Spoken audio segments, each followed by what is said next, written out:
Do you know what it's like to be scared? To not know what to do? To feel isolated, alone, hopeless? So many on the planet are feeling huge waves of depression, what you can call depression. I don't call it depression, but what you can call deep, deep feeling, maybe for the first time. In the space of not having distractions to keep our attention from who we truly are, a lot of pain can be felt. And this isn't just something I share about for other people. This is something that I get to experience firsthand. Partly, the gift of empathy and being an empathic being is to be able to reflect to humanity where humanity is at. And the trick is we're all empathic. And so when you look at how many sick people there are, and you look at how many afraid people are, and you look at how many angry people there are, it's giving us a very accurate picture of where humanity is at. There's a lot of unfelt sadness, grief. We can only heal fully when we allow ourselves to be vulnerable. So most of us have been taught somewhere down the line that feeling and being vulnerable and being seen in all of ourselves was unsafe, is unsafe for some reason. And that's fundamentally backwards.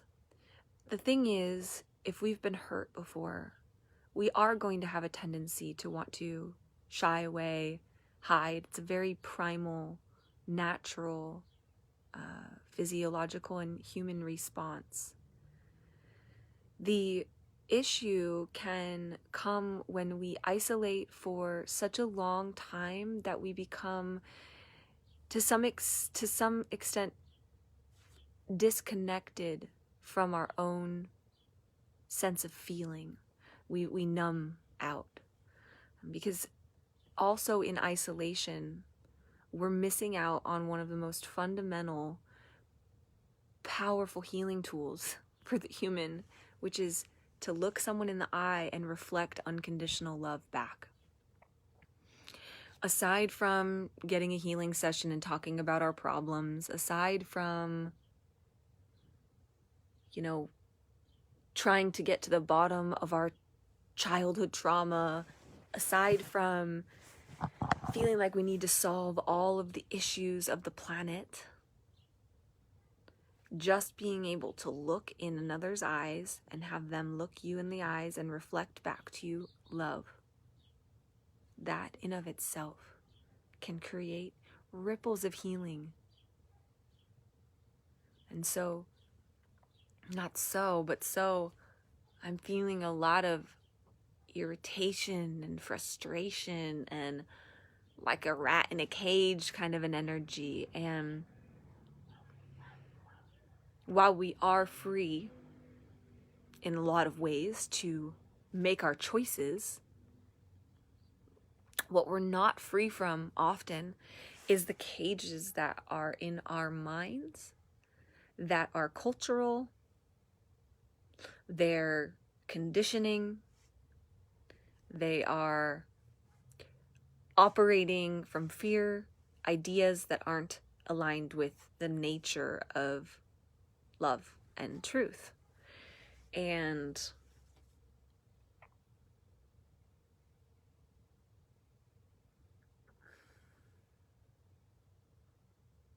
feeling a lot of compassion for everyone. My deepest wish is that you're immersed in grace and dignity. And my deepest wish is that you find within yourself peace. And my deepest wish is that you catalyze within yourself your own liberation. No amount of a guru or a teacher or a coach or an anything can save your ass from you. The number one thing I have found on my path that has been absolutely invaluable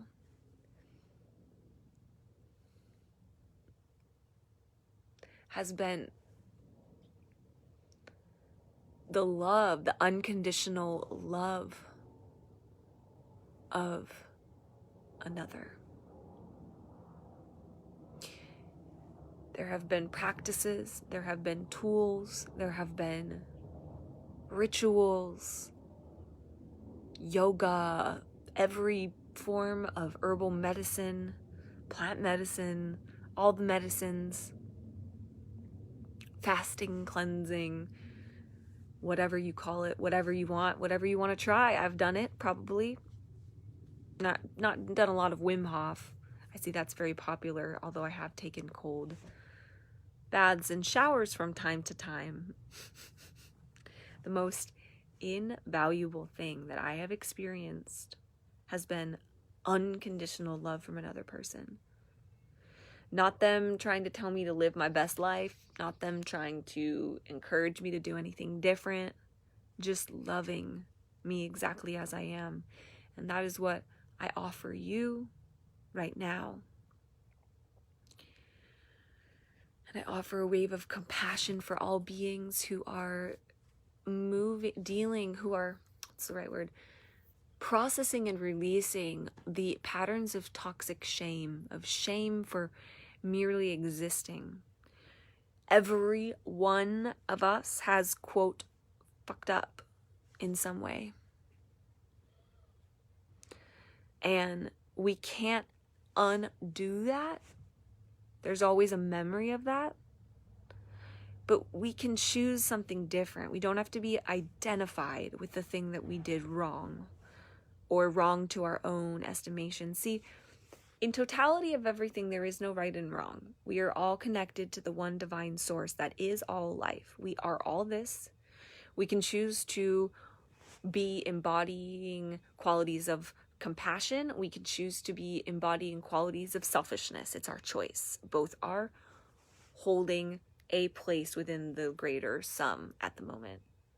And we can also choose to include all perspectives in our identity of ourselves. So when we come to understand that we're not separate from everything, we might be playing an individual character, but we're not.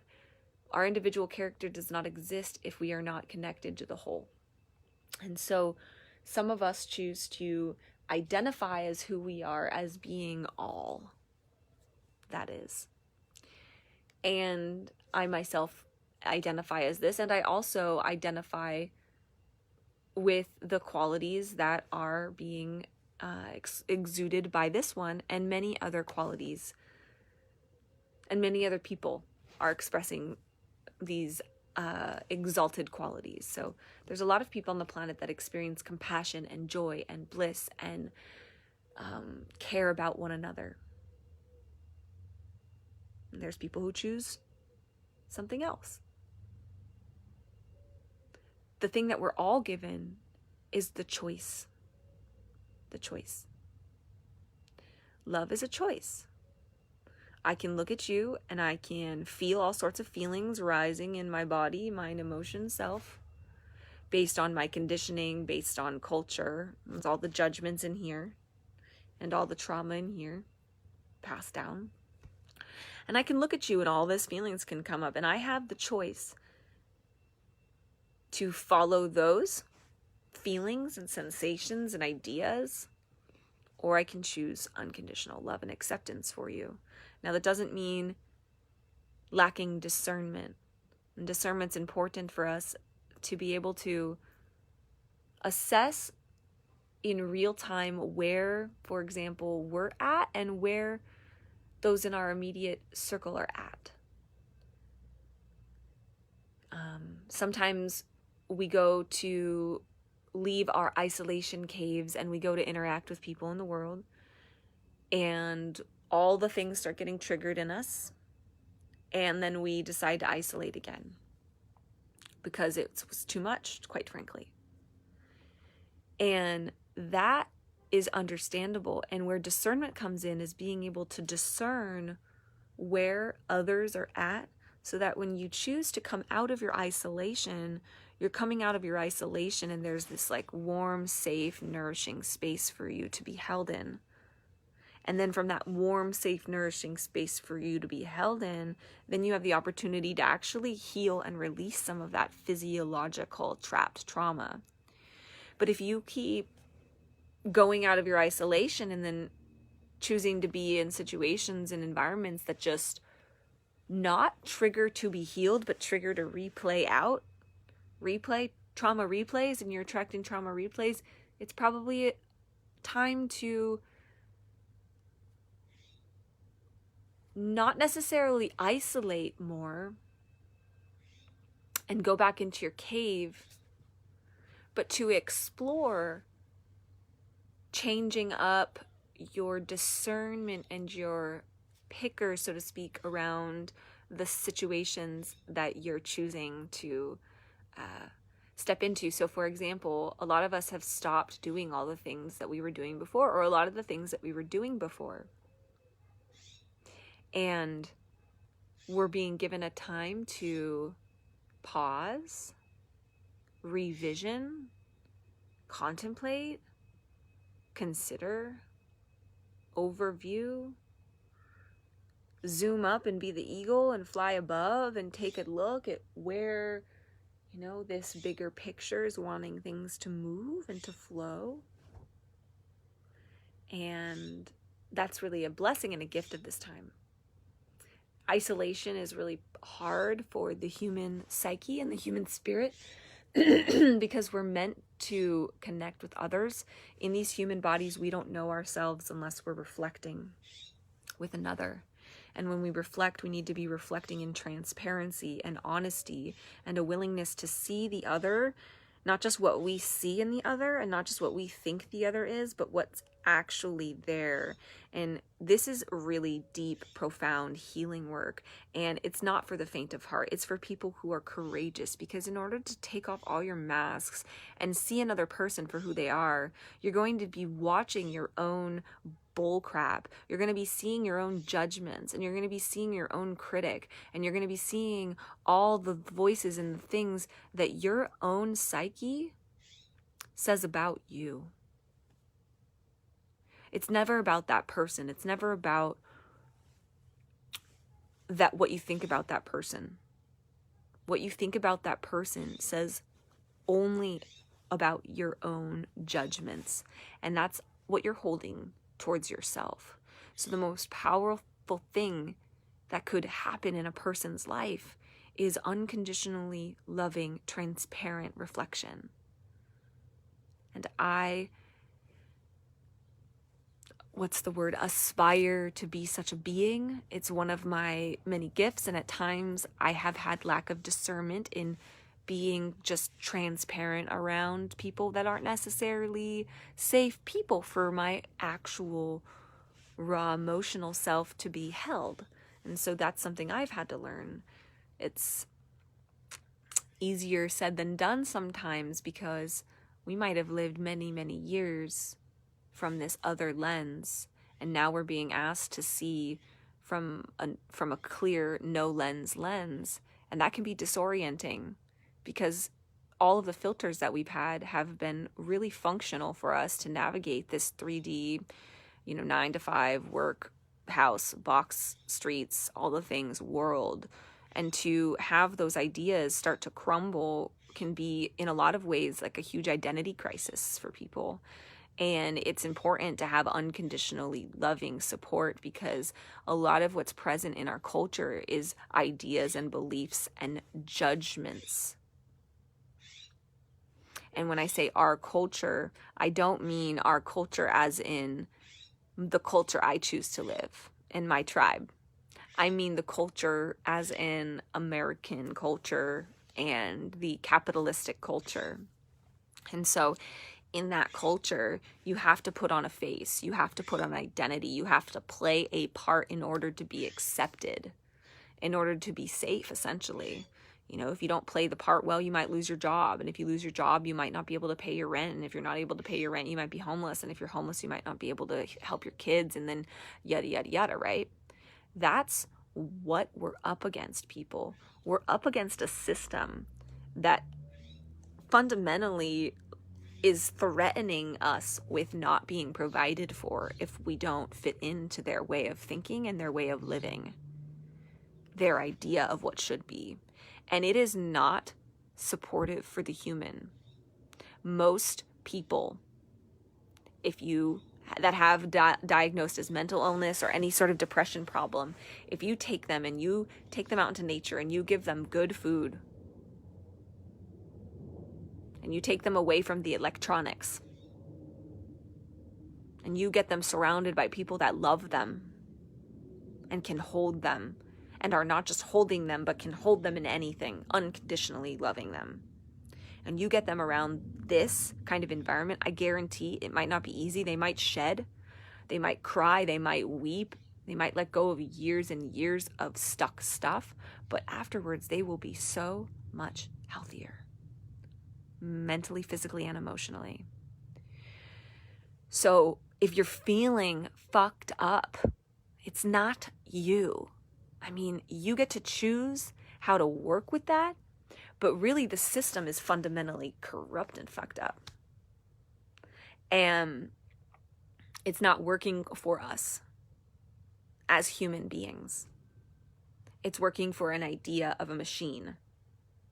And we need to, from the inside out and from the outside in, change that now. There's no time to wait. We can't wait for a frickin' mass apocalypse again, right? Like, this is the time.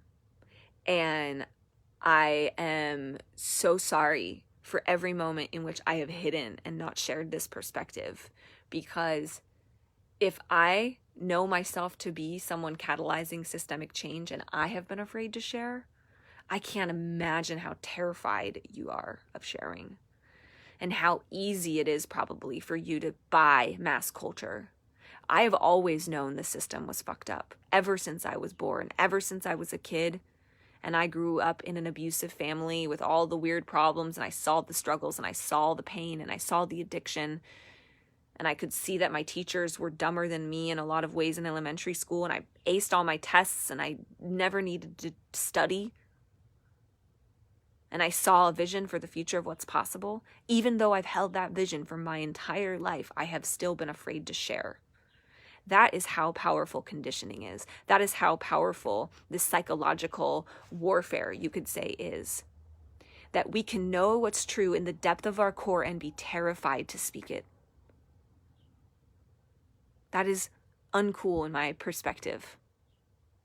And it's freaking challenging to move beyond that fear threshold to speak the truth. And there's no other way. I don't have all the answers, because in order to create a systemic change, it requires us all to work together. And that's another thing that the system doesn't honor, current system doesn't honor, is that a child could come in and have the solution to the problem without going to school, without getting a degree, without having gone to college. This child could just be enlightened and know the solution to the problem. We need space in culture and systems for that child to bring the innovation. Not with conditions, not with having to go to college, not with having to go to elementary school, not with having to do that at all. Genius doesn't come from prescribing to the patriarchal idea of education. Genius is natural, it's inherent. Every one of you has a natural genius.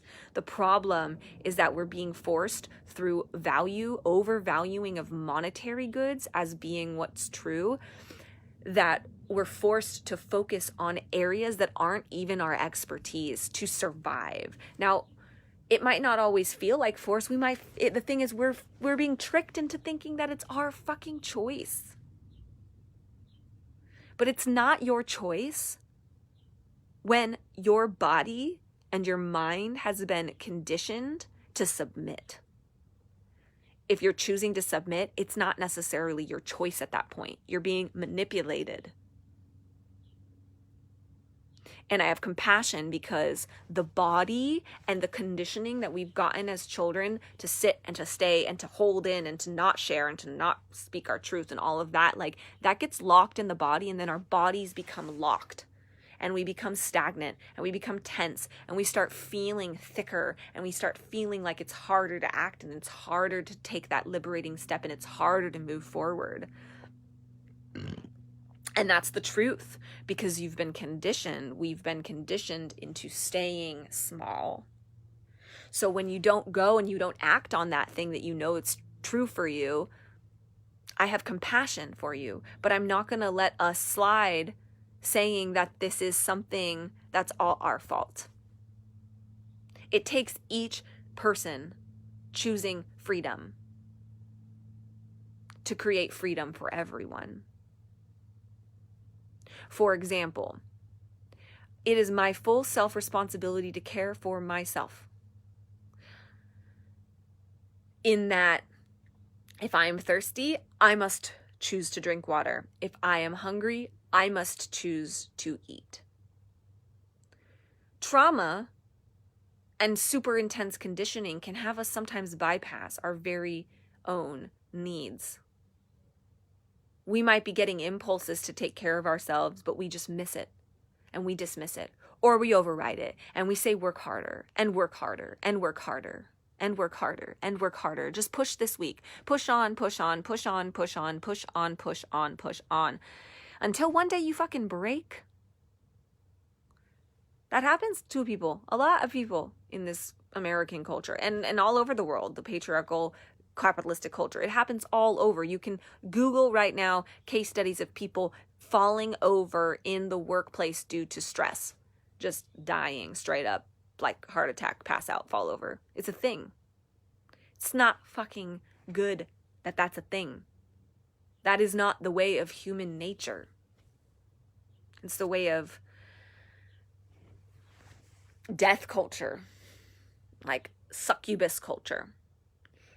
I believe human nature to be inherently wholehearted and good. And the thing that people might not believe is there is possible healing for everything that has been done.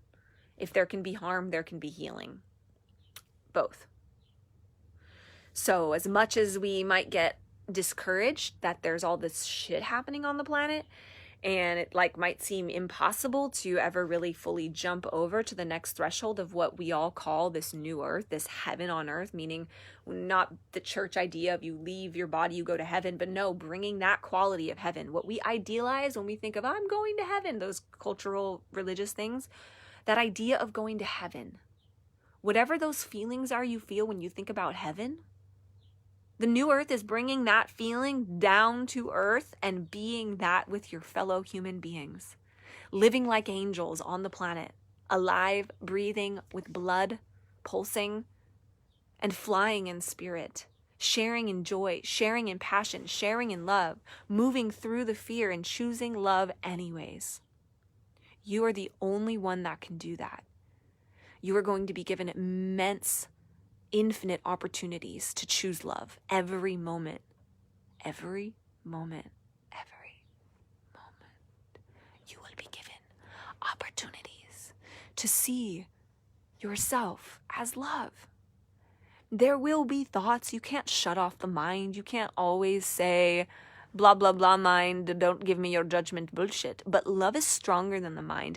Get your heart on fire. I was going to say fashion, but no, passion. Fashion, the new definition of fashion is fired passion, right? So boom, I'm coining that. Maybe I'll post that later. But so fire up your passion. So that's the firing up your passion is the new fashion. Firing up your passion is the new fashion. Firing up your passion is a new fashion. I used to live in Los Angeles when I was a teenager. I moved out of the house when I was 16 and was like, I'm independent because my family was crazy and didn't do shit other than crazy. So I was like, I'm going to go live in the world. Went to move to Los Angeles. Consumed myself in the ideas and the images of fashion. I don't even have photos from that time because I wore so much makeup and dressed so in high heels every day.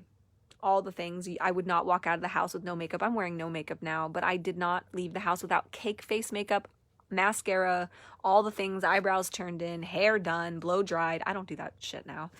I shave my legs, waxed all the time, waxed everything, okay?